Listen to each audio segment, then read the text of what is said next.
पिता परमात्मा ओम हरि अल्लाह वाहिगुरु गॉड खुदा रब से आशीर्वाद मांगते हैं, दुआएं मांगते हैं आप सबके लिए, और आप सबको बहुत बहुत आशीर्वाद कहते हैं। आशीर्वाद तो गुरु जी का एक भजन सच्चे दाता रहबर शास्त्र नाम जी महाराज का, बड़ा किया कसूर प्रभु समझा है दूर, मन माया ने तुझे किया मजबूर, मन देता सबको धोखा ना बाहर किसी ने देखा, वो सबके अंदर बैठा नाम ध्याले, वो सबके अंदर बैठा दर्शन पाले।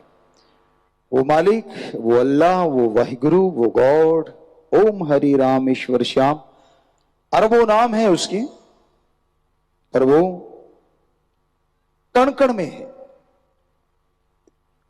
हमने हमारे सभी धर्मों के पाक पवित्र ग्रंथों को पढ़ा। आपको रोज बोलते कि नजरिया अलग अलग होता है पढ़ने का। हमारा नजरिया बेपरवाजी ने ऐसा बना दिया, शास्त्र नाम शाह मस्तान दाता रहबर ने। पढ़े कम, लेकिन जितना पढ़े नॉन मेडिकल के स्टूडेंट थे, साइंस में भी बड़ी रुचि थी। ओम हरि अल्लाह वाहिगुरु से तो 5 साल के जुड़ गए थे सतगुरु जी से। सो उन्होंने बोला कि जो भी पढ़ना है एक वैज्ञानिक दृष्टिकोण से पढ़ना।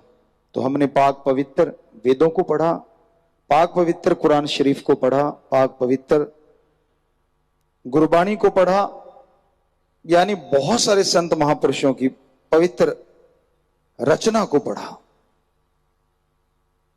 लगभग सब कुछ कॉमन है, सब कुछ सेम है, कहने का अंदाज अलग है। पानी को जल कहने से वाटर, वाशर, आब, नीलू, नीरू, कितने भी नाम हैं, क्या पानी का स्वाद या रंग बदलेगा? कभी नहीं बदलता। उसी तरह अलग अलग भाषाओं में उस शक्ति के नाम अलग अलग हैं, पर वो ना कभी बदला था, ना बदला है, और ना कभी बदलेगा। वो एक था, एक है और एक ही रहेगा। उस जैसा ना कोई हुआ था, ना हुआ है, ना कोई होगा। तो कण कण में, जर्रे जर्रे में मौजूद है, वो हर जगह में है। अगर वो कण कण में है, जर्रे जर्रे में है, तो आपका शरीर तो बहुत बड़ा कण है, बहुत बड़ा जर्रा है। तो इसका मतलब वो अंदर रहता है, अजी रोम रोम में रहता है वो, पर आपकी निगाह ही नहीं पड़ती। है ना हैरानीजनक बात? वो आपके अंदर आवाज दे रहा है कि मेरी आवाज सुन लो, तू जाके बाहर आवाज दे रहा है कि तू मेरी सुन ले। बड़ी अजीबोगरीब दशा हुई पड़ी है इंसान की। सर्वधर्म की बात कर रहे हैं हम। साफ लिखा है, मन मंदिर तन बेस कलंदर गढ़ी तीर्थ नावा, एक शब्द मेरे प्राण बस्त है बहुर जन्म ना आवा। दिमाग में, विचारों में है वो, दिल में है वो, और शरीर रूपी मंदिर, मस्जिद, गिरजाघर, गुरुद्वारा में वो बैठा हुआ है। और एक शब्द, उसे अलग अलग आवाज कही गई है, तो वो मालिक की आवाज। हिंदू धर्म में धुन, सिख धर्म में अनहद बाणी या तुर्की बाणी, इस्लाम धर्म में बांगे इलाही, कलमा पाक, और ईसाई धर्म में गॉड्स वॉइस एंड लाइट या लाइट एंड साउंड। भाषा बदलने से क्या फर्क पड़ता है? मतलब एक ही है कि उसने आपके अंदर एक आवाज छोड़ रखी है। अगर उसके अंदर फॉलो करोगे तो उस तक पहुंच जाओगे, पर आपके कानों में तो काम वासना, क्रोध, लोभ, मोह, अहंकार, मन माया, चुगली, निंदा, दूसरों की टांग खिंचाई, ठगी, बेईमानी, इसकी मोहरें लगी हुई हैं जम के। तो दूसरी तो आवाज सुनाई देती ही नहीं, जो खुद के अंदर चल रही है उसकी तरफ तो निगाह जाती ही नहीं। कैसे उस तक निगाह को लेके जाएं? ध्यान एकाग्र करना होगा। मेथड ऑफ मेडिटेशन, गुरु मंत्र, कलमा, नाम शब्द, उसका अभ्यास करना होगा। क्या है ये कलमा, क्या है ये नाम शब्द, क्या है ये मेथड ऑफ मेडिटेशन? गुरु मंत्र, गुरु मंत्र क्योंकि पुरातन शब्द यही मिला हमें। कम से कम 12,000 साल पुरानी पाक पवित्र वेद, उनमें हमने पढ़ा, और उससे भी वो पुरातन है। तो इसलिए पुरातन शब्द की पहले व्याख्या करना चाहते हैं, बाकी की अपने आप आ जाएगी। गुरु मंत्रा, गु का मतलब अंधकार और रू का मतलब प्रकाश होता है। गुरु, ये शब्द जुड़ने से बनता है जो अज्ञानता रूपी अंधकार में ज्ञान का दीपक जला दे। मंत्रा शब्द युक्ति, मेथड, यानी गुरु जो मालिक के शब्दों का खुद अभ्यास करता है, उससे उसे जो अनुभव होता है वो उसे दुनिया को दे, उसे कहा जाता है गुरु मंत्रा, कलमा, मेथड ऑफ मेडिटेशन, नाम शब्द। पर वो गुरु का मंत्र नहीं होता, कहीं आपको भ्रम हो। वो मंत्र होता है उसी ओम हरि अल्लाह वाहिगुरु का, परमात्मा का। अब आप लोग बैठे हैं, आपको आदमी आदमी कहें, इंसान इंसान कहें, क्या आप में से कोई उठेगा? किसी का भी नाम ले दें, झट से खड़े हो जाओगे। उसी तरह आज के युग में, आज के दौर में देवताओं को भी लोग मालिक मानने लग जाते हैं, भगवान कहने लग जाते हैं। तो इसलिए उस ओम ला इलाहा इल्लल्लाह, अल्लाह ताला, द सुप्रीम पावर गॉड, एक ओंकार ओम, यानी ये सारे एक ही नाम है, अलग अलग लगते जरूर हैं। यानी वो एक शक्ति का नाम क्या है, उसको बाई नेम पुकारना ही गुरु मंत्रा है, कलमा है। तो संत पहले अभ्यास करते हैं। कोई भी गेम है उसका कोच चाहिए, कोई भी पढ़ाई स्कूलों में कॉलेजों में करवाई जाती है, उसके लिए टीचर मास्टर लेक्चरर चाहिए। क्या आपने कोई स्कूल देखा है, कॉलेज देखा है? यहां टीचर मास्टर नहीं है, किताबें पढ़ी हैं, लोग जाते हैं, पढ़ लेते हैं और पढ़ के डिग्रियां हासिल कर रहे हैं। है कोई ऐसा? नहीं है ना। अरे ये तो दुनियावी पढ़ाई है, जो लिखा है या तो वो इतिहास है या प्रैक्टिकली लाइफ में दिखता है। लेकिन अल्लाह वाहिगुरु राम गॉड खुदा रब, उस तक जाने का मार्ग तो दिखता ही नहीं। वो खुद भी सामने होते हुए भी नजर आता ही नहीं, क्योंकि आंखों के आगे पर्दे आए हुए हैं आपके, जैसे मोतिया बिंद हो जाता है। एक झिल्ली सी होती है सफेद रंग की, वो जो आंखों का बिल्कुल सेंटर है, जिसे स्टार बोलो, तारा बोलो, कुछ भी कहो, उसके आगे आ जाती है तो दिखना धुंधला हो जाता है। वो जितनी मोटी होती जाती है परत, दिखना उतना ही कम हो जाता है। तो जरा सा कट लगाते हैं और उसको निकाल के बाहर कर देते हैं, मोतिये का ऑपरेशन हो गया। तो संतों ने लिखा है कि आज की दुनिया को मोतिया बिंद हुआ पड़ा है, घट में दिखे नहीं, लानत ऐसी जिंद, तुलसी इस संसार को भयो मोतिया बिंद। कि अंदर होते हुए भी नहीं दिखता, अंदर उसकी आवाज चलते हुए भी नहीं सुनती, तो मोतिया बिंद हुआ पड़ा है। ऑपरेशन तो करना पड़ेगा। कोई तो टीचर लेक्चरर चाहिए जो संत पीर पैगंबर के नाम से मशहूर है, जिन्हें फकीर कह लो, संत कह लो, पीर कह लो, जो सही रास्ता दिखाए। पीर संत फकीर का मतलब ये नहीं होता कि आपको सुना के और बदले में झोली फैला ले कि मुझे भी डाल। अरे भगवान अल्लाह वाहिगुरु राम दाता था, दाता है और दाता रहेगा। अगर वो दाता है तो उसका फकीर मंगता कैसे हो सकता है? सवाल ही पैदा नहीं होता। अगर आप कर्म करके खा सकते हैं तो हाथ पैर हमारे भी, हम कर्म क्यों नहीं कर सकते भाई? किसने रोका है कर्म करने से? कर्म करके खाओ, मेहनत की, हक हलाल। हम संत दूसरों को शिक्षा दें और खुद बैठे बैठे रगड़ते रहें, ये कहां लिखा है? किस ग्रंथ में लिखा है? चलो हम आपसे मांगे ओम हरि अल्लाह वाहिगुरु के नाम पे 100 रुपए आप हमें दे दें, 20 हम ले लें, 80 उस तक पहुंचा दें, फिर तो थोड़ा सा जायज बात लगती है। वहां यहां तो 100 का 100 खुद रगड़ जाना है। क्या ये सच्चाई नहीं? कड़वी लगेगी बातें आपको, लेकिन सच तो सच रहता है। अरे वो तो दाता है, दाता मंगता नहीं है। सारे धर्मों में पुकार पुकार के कहा है कि मालिक के मंगते बनो। अगर आप मालिक को ही देने चले जाते हो तो वो सोचता है यार इसके पास पहले ही फालतू है जो मुझे देने आ रहा है, इसको और देने की क्या जरूरत है। इसलिए ना तो संत लेते हैं सच्चे, और ओम हरि अल्लाह वाहिगुरु ने तो लेना ही क्या है। वो तो दाता है रे, जो हमें बना सकता है। क्या हमारे बनाए कागज के टुकड़े रुपए को नहीं बना सकता? सोचिए जरा। तो कहने का मतलब, आप के अंदर वो होते हुए भी आप उसे बहुत दूर समझते हैं। ये आपकी नादानी है, या यूं कहिए काम वासना क्रोध लोभ मोह अहंकार मन माया के पर्दे हैं, या यूं कहिए कि आपकी अज्ञानता है। उस अज्ञानता को दूर करने के लिए ही संत पैगंबर इस धरती पे आते थे, आ रहे हैं और आते ही रहेंगे। ये थोड़ा ना कि एक मास्टर आया था, वो स्कूल में पढ़ा गया और बाद में अपने आप ही किताबें पढ़ के लोग पास हो रहे हैं क्या? नहीं हो रहे ना। तो ये कैसे पॉसिबल है? हर चीज आदमी इस दुनिया में अपने आप सीख रहा है।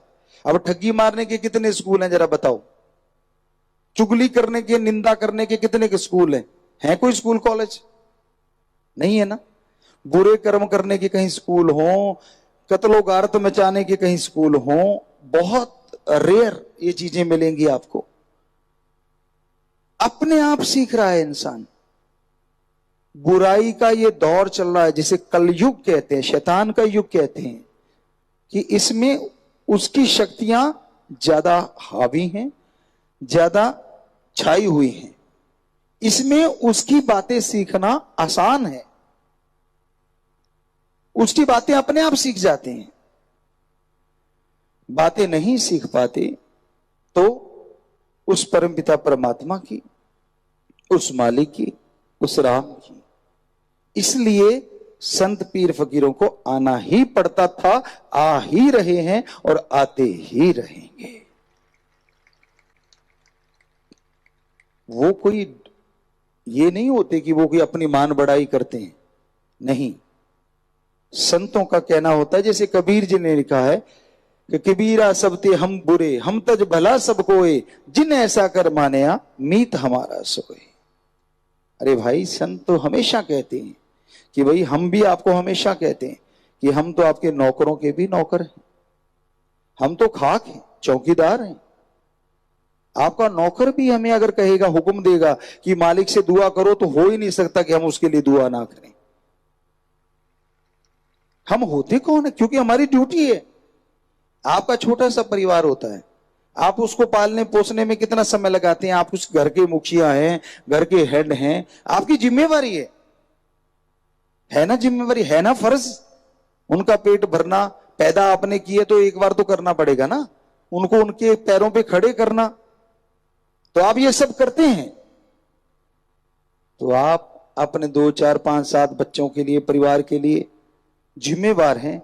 संत फकीर जितनी मालिक की औलाद है, उसको अपनी औलाद मान के उसकी सेवा करता है। चाहे कोई उसको गालियां दे दे, चाहे कोई उसको बुरा कहे, वो उसके लिए आशीर्वाद ही देता है। बात पे बात ख्याल में आ गई, कई बार आपको सुनाई भी है कि एक संत थे, एक पीर फकीर थे, और वो जंगलात में रहा करते थे। उन्होंने देखा नहीं था लोगों को रहते हुए, देखे नहीं थे शहर कस्बे, पर उनकी आदत थी, वो ओम हरि अल्लाह मालिक की रजा को बड़ा मानते थे।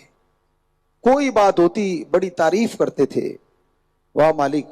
पेड़ देखते थे, यार एक पेड़ दूसरे से मिलता ही नहीं। आप भी कभी ध्यान देना इस बात पे।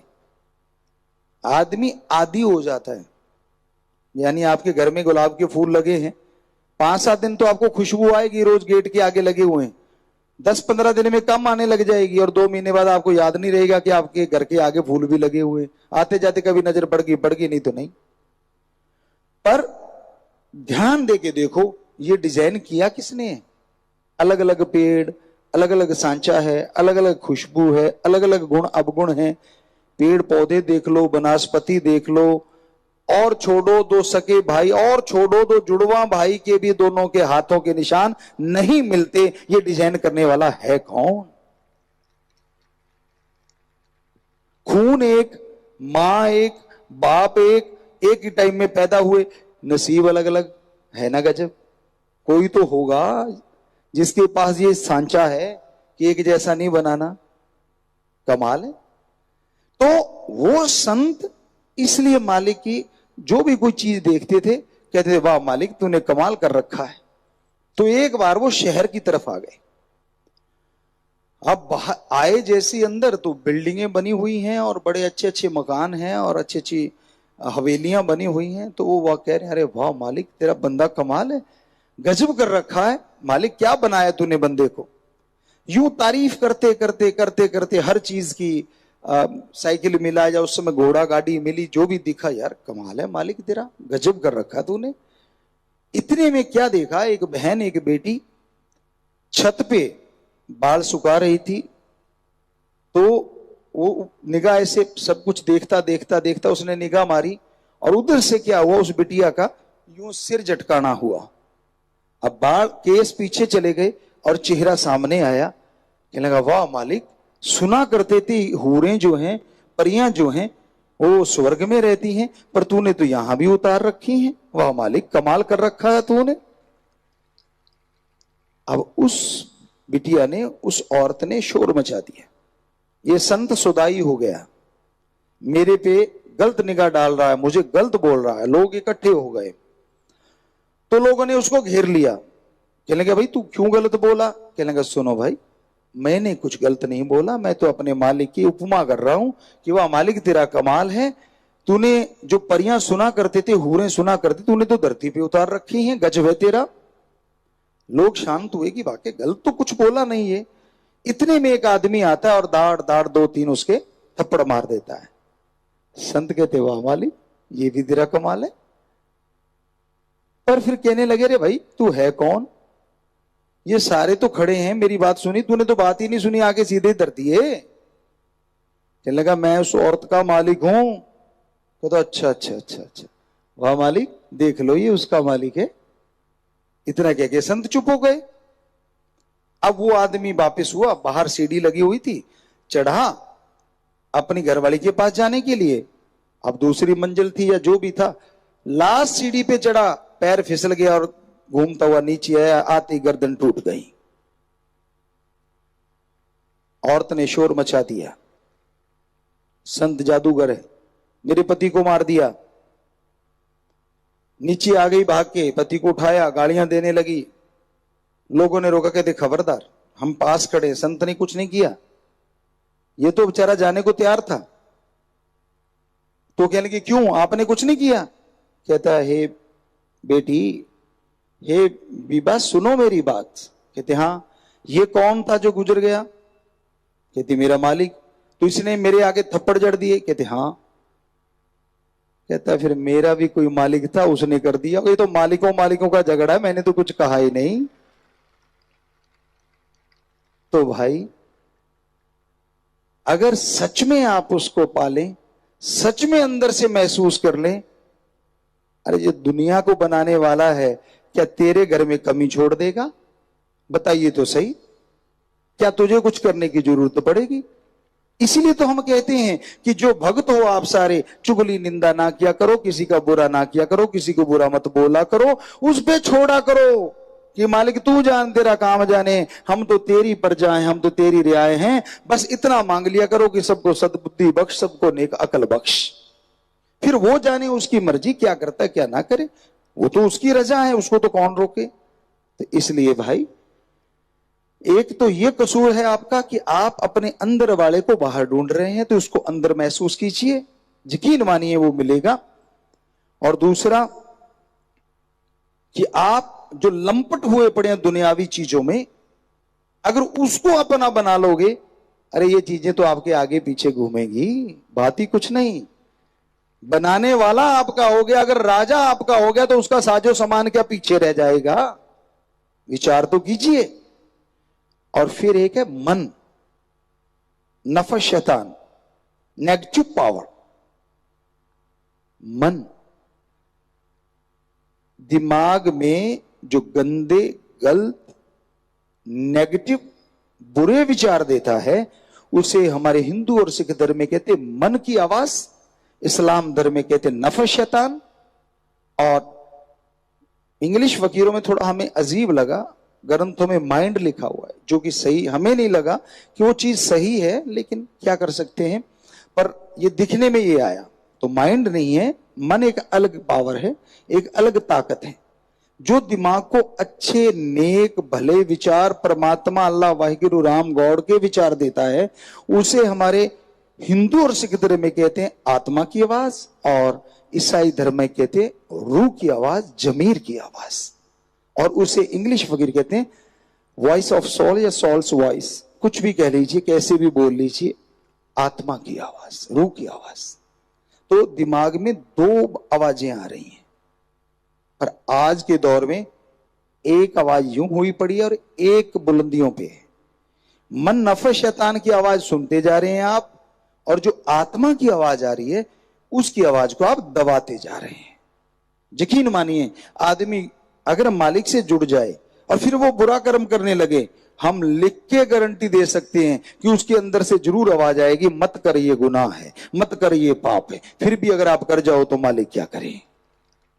वो आवाज आत्मा की होती है, वो आवाज रूह की होती है। तो मन के पीछे मत चलो। मन देता सबको धोखा, ना बाहर किसी ने देखा कि मन ही है जो ललचाता रहता, वहां जा, यहां नहीं मिला तो वहां जा, वहां नहीं मिला तो वहां जा। अरे सारे धर्म सही हैं, सारे संत पीर पैगंबर सही हैं, सारे पाक पवित्र ग्रंथों का एक एक शब्द सही है, फिर भी तुझे खुशियां नहीं मिल रही तो तेरे में कमी है। ढूंढता है तू परमात्मा में, यहां वाला सही नहीं वहां वाला सही होगा, वहां वाला सही नहीं वहां वाला सही होगा। अरे अपने दिमाग को सही कर, अपने विचारों को शुद्ध कर। मन चंगा कठौती में गंगा।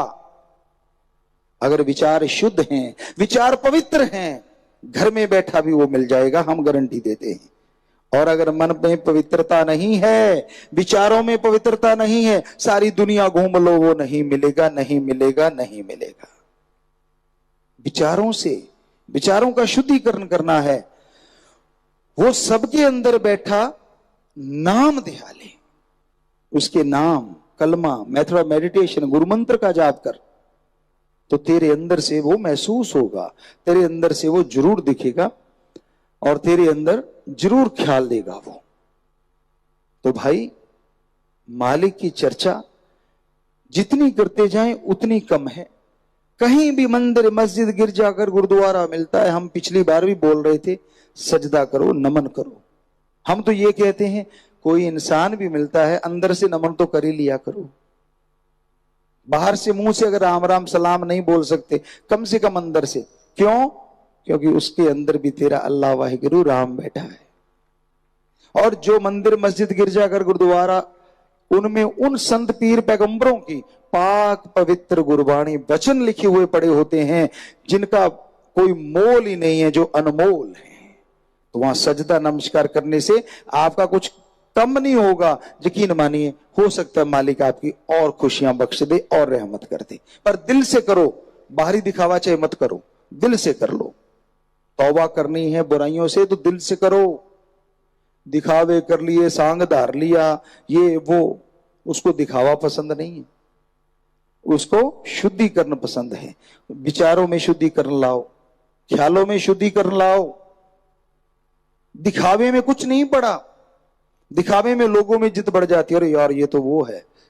ये तो मानी बात, दुनिया को बेवकूफ बनाया जा सकता है, पर उसको कैसे बनाएगा जो तेरे जैसे अरबों को दिमाग देने वाला है। इस दिमाग से उसको मूर्ख बनाना चला है, हो ही नहीं सकता। ये तेरा भ्रम है। इसलिए भाई, कहीं भी रहो, चलते बैठ के, लेट के, काम धंधा करते, हाथों पैरों से काम धंधा करते, कर्म जोगी, मेहनत की कमाई, हक हलाल कर्म करते रहो और जीबा ख्यालों से मालिक का, अल्लाह वाहिगुरु राम का नाम लेते रहो। यकीन मानो, घर में भी बरकतें आएंगी और इस घर में भी बरकतें आएंगी। पता ही नहीं चलेगा, बीमारियां दूर होती चली जाएंगी, शरीर मजबूत होता चला जाएगा।